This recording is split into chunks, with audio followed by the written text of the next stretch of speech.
Bonjour à tous, jeunes esprits, et bienvenue pour une nouvelle vidéo. Selon les rumeurs, en Amérique centrale se trouverait un peuple qu'on nommait avant les Mayas. Les Mayas étaient un peuple civilisé avec une culture et une religion très différentes des autres peuples. Mais ce n'est pas ça qui nous intéresse dans cette vidéo. Dans cette vidéo, on s'intéressera surtout à 13 artefacts mystérieux que je nomme les 13 crânes de cristal. Selon les rumeurs, ils auraient des pouvoirs étranges, des manifestations très étranges. Et même, ces crânes posséderaient le pouvoir de savoir pourquoi nous sommes ici, pourquoi nous sommes sur Terre, et quelle est donc notre place dans l'univers. Eh bien, c'est dans cette vidéo que je vous propose de découvrir leurs secrets. Je suis Shoya et bienvenue pour un tout nouveau type de vidéo sur la chaîne Les objets et leurs mythes.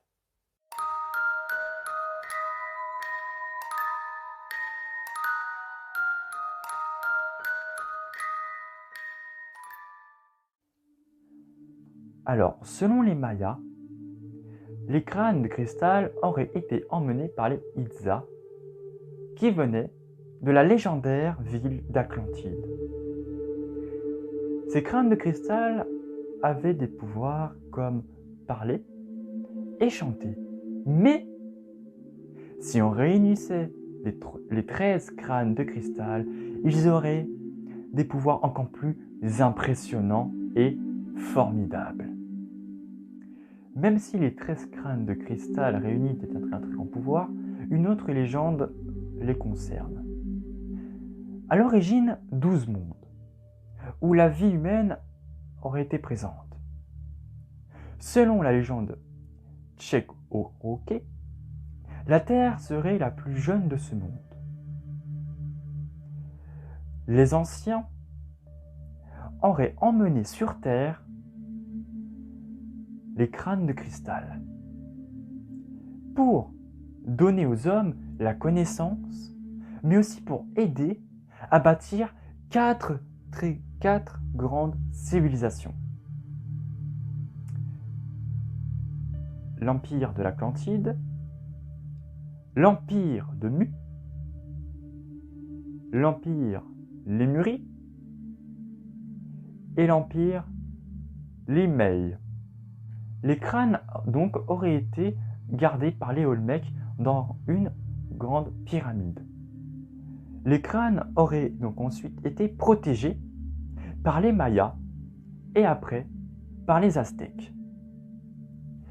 Il semblerait que ces derniers seraient donc les responsables de la séparation, mais aussi de la disparition de certains crânes de cristal.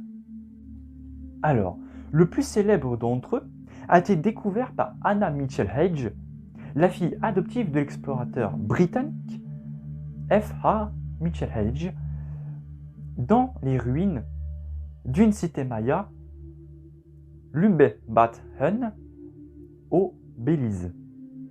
Il s'agirait de la reproduction parfaite d'un crâne humain d'une jeune femme amérindienne. Ce crâne pèserait 5 kg et il aurait une particularité assez étrange. Il pourrait donc se séparer en deux parties. La partie supérieure du haut du crâne et la partie inférieure, donc la mâchoire.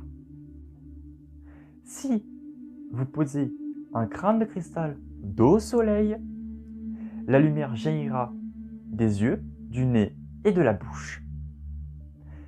Il sera donc assez puissant pour allumer un feu. Mais si vous avez une lampe torche et que vous le posez, votre lampe torche sous le crâne, la lumière sortira des yeux. Les scientifiques chargés de faire l'expertise ont bien été embêtés à estimer la date de création du crâne. Il n'y a aucune trace d'usage dans le cristal. Le problème, c'est que le cristal est tellement pur qu'ils ne peuvent pas dater la date de création. Et bien sûr, sous résolution, aucun peuple à cette époque n'avait les outils assez évolués pour créer une telle sculpture. Les rumeurs voudraient donc qu'il soit faux.